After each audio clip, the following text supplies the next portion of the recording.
Hello lads, ladies and everyone else, Simon here, and I am glad to welcome you to the first ever Vibe Check. Now, this is going to be a show where I take a little bit of a different approach to reviewing products, in that I am not going to be focusing as much on the technical specifications, on the performance and all of that stuff that is undeniably very important too. Instead, I will be focusing on something that I feel like not enough people on YouTube are covering. The actual experience of living with and using the device. So yeah, I am glad to have you here. We'll be covering a lot of different stuff. Lately, I've been into those retro gaming emulation handhelds, as we're doing today, but we're also going to do some audio stuff like headphones and digital audio players. Maybe we'll do some phone stuff. Honestly, I'm not sure. We'll see where this takes us. But today, we're covering the Miyoo Mini V4. And as I've already spoiled it in the title, I love this thing. But as I've already also spoiled it in the title, you can't buy it anymore. Well, that's actually a lie. You can, as of recording this video, but it is being discontinued. So that means that when the current batch is sold out, they will not be producing any more of them, and you will not be able to buy them quite soon, I imagine. So yeah, they have been creeping up in price ever since the discontinuation was announced. So even though like a couple of months ago you could buy them for like 40 euro, which was a steal, I bought it for like 50 euro a month and a half back, and now it's all the way up to like 60 euro, which is getting on the border to where I would consider it not that great of a deal. When it gets like 70 or 75, that's where I would tell you to stop. But for 60, I still think there is a lot of value to be had here.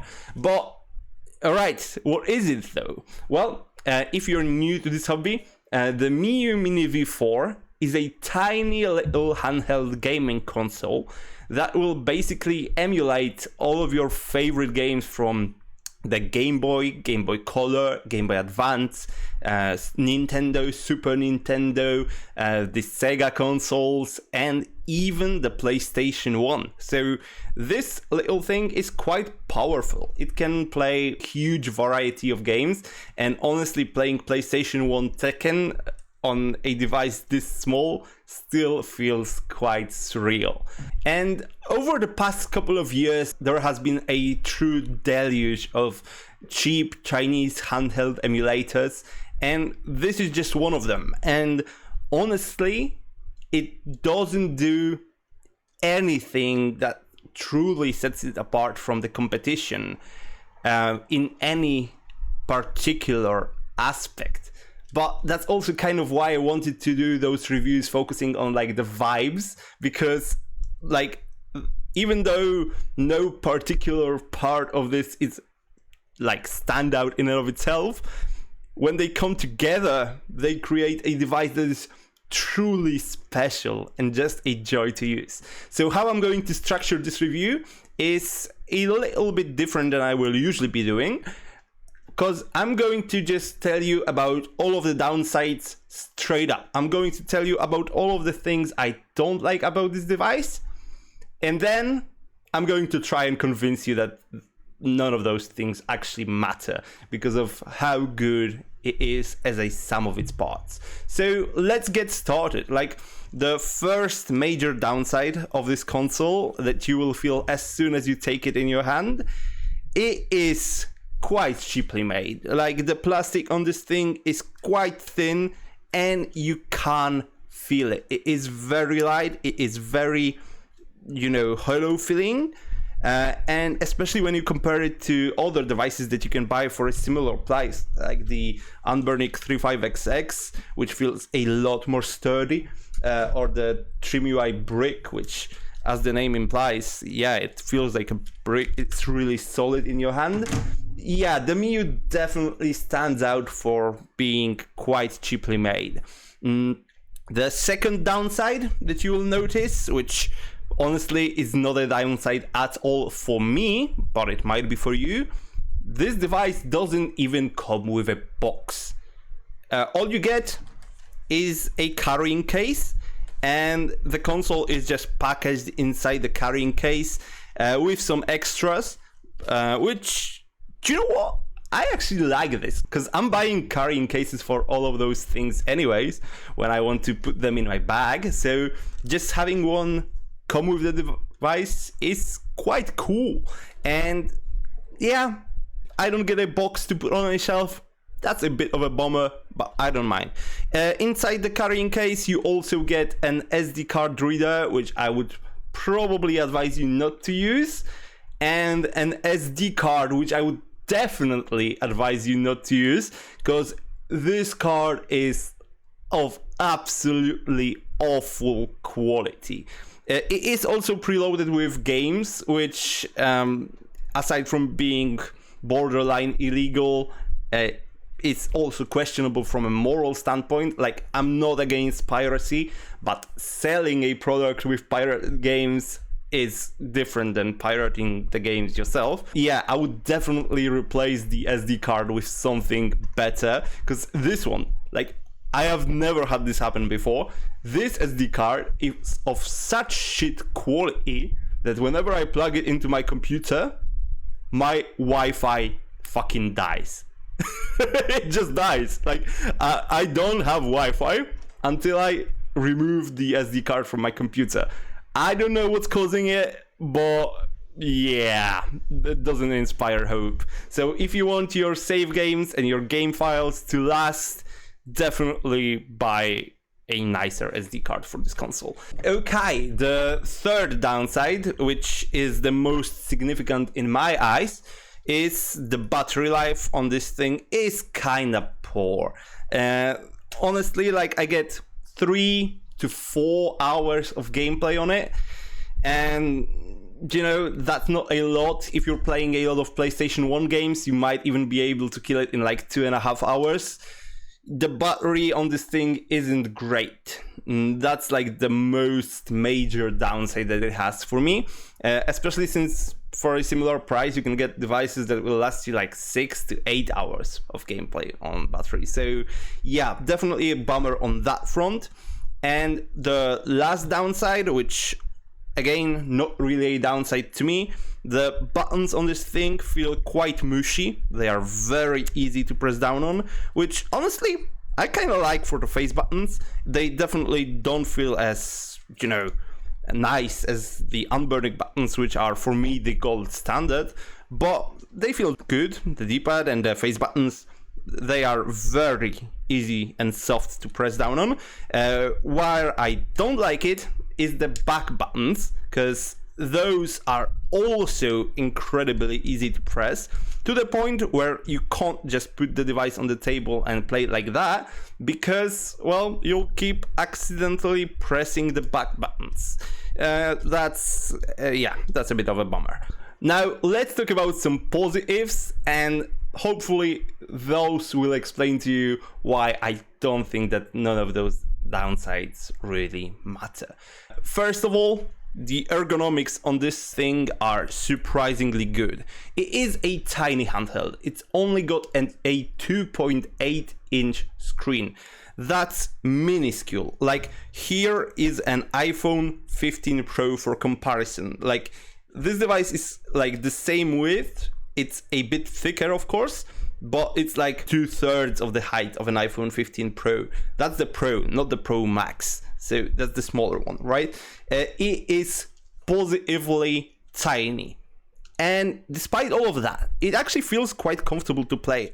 I usually play it like this with just the tips of my fingers, and it's a really nice experience. And on top of that, you can also play it one-handed really easily. So when you're playing something like Pokemon, which I've been enjoying the hell out of Pokemon Silver on this thing, it is nice because you can just play it with one hand and then just, you know, have your other hand free to drink some water or whatever.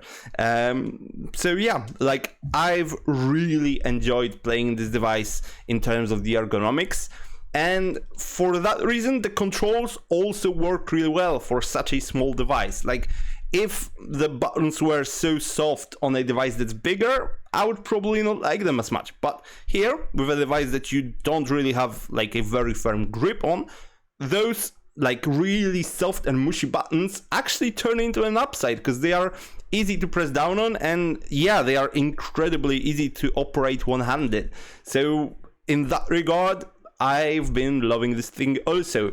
The third really nice thing about it, and this is probably the one component that makes it stand out from every other competing device, is the screen. The screen on this thing is gorgeous.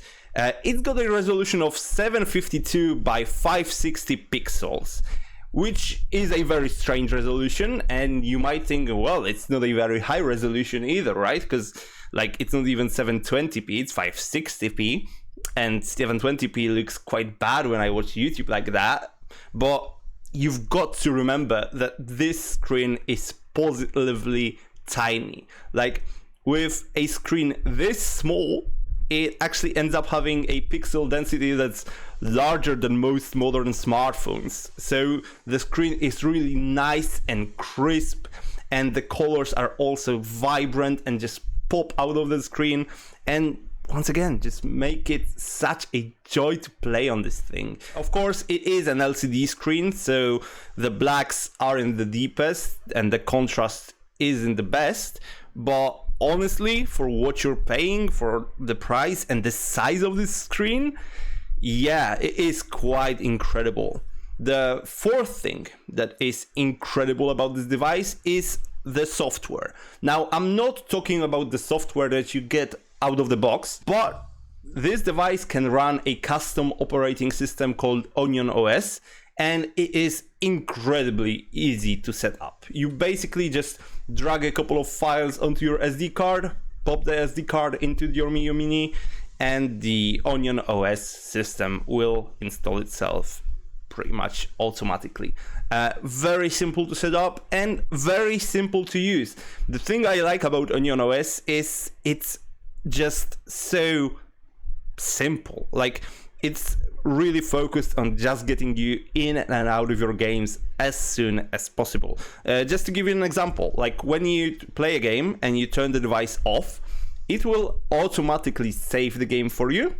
And when you turn the device back on, it will automatically resume the game right where you left off. So you don't have to ever interrupt your gameplay like you would on a classic Game Boy or something. It also has a game switcher, so you can quickly switch between games if you like to do that for some reason. It also tracks your playtime in specific games, so you can see how much time you're really spending in them. And yeah, in general, it's just a joy to use. It's fast, it is smooth, and I've been enjoying the hell out of OnionOS on this thing. It really helps the device just get out of my way and let me enjoy some games, which is probably the best thing an operating system can do on a gaming console. And the fifth and final thing that I really enjoy about this device, and what really brings it all together, is the aesthetics and general vibes on this thing. Like all of the things that I've said before, except maybe the screen, there are devices in a similar price range that do those things better. But the combination of all of those things and just how tiny and beautiful this thing is make it such a joy to play. Like it is surprising to me because I have a lot of those things. Like I have the TrimUI Brick, which is a very premium device, which is also quite tiny. I have the Anbernic RG40XX V, which is a much larger device with a much more powerful processor and also a gorgeous screen that's incredibly comfortable to play on. I have the Retroid Pocket 5, which is just a beast. It costs like 5 to 6 times as much as the Miyoo Mini, but it has a beautiful OLED screen. It's got amazing controls. It's got so much power that you can easily play PlayStation 2, GameCube, Wii, even like a lot of Switch and PlayStation Vita games on it. So I have all of those devices, and yet, if you asked me which is my favorite, and if I had to keep only one, which one would I choose? I'm choosing the Miyoo Mini, because yeah, the vibes on this thing just check out like a motherfucker. Like, basically, it is tiny and it is beautiful. It's got a few different colorways that you can choose from. My favorite one out of the ones I don't have is probably the black transparent one, but the white one also looks nice. The Game Boy one is kind of mid, and the yellow one, I can take it or leave it, it's fine. But this blue one that I have right here, it is hard to show on video how beautiful this thing really is.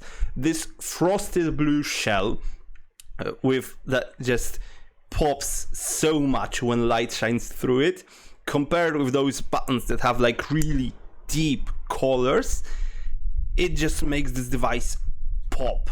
It's beautiful, it's a joy to look at, and that honestly, combined with all of those other things, like yeah, even the cheap build quality makes it so that whenever I pick up this device, I just smile to myself and I feel, you know, genuine joy, where I can just carve out a few moments out of my day to play some Pokemon on my Miyoo Mini.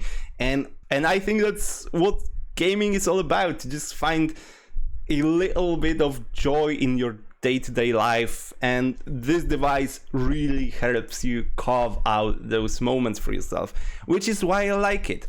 And the most important reason why I love the Miyoo Mini in particular is because there's simply nothing like it. Like, yeah, the closest competitor would probably be the TrimUI Brick, but like the Brick, even though it's still a very small handheld, it is easily pocketable and it's like, you know, very, very portable.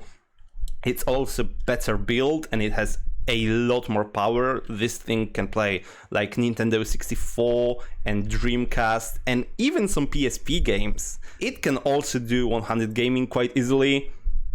But do you know what? Even though it still is a beautiful device, the buttons on it, they kind of suck. They are a bit clicky and they have very short travel. I don't like playing with those buttons, and I don't know, something about it just doesn't pass the vibe check the same way the Miyoo Mini does. Then you've and it's also, you know, quite a bit larger. You've got a 2.8-inch screen on the Miyoo Mini and a 3.2-inch screen on the Brick, and as your ex probably told you, half an inch can make a difference.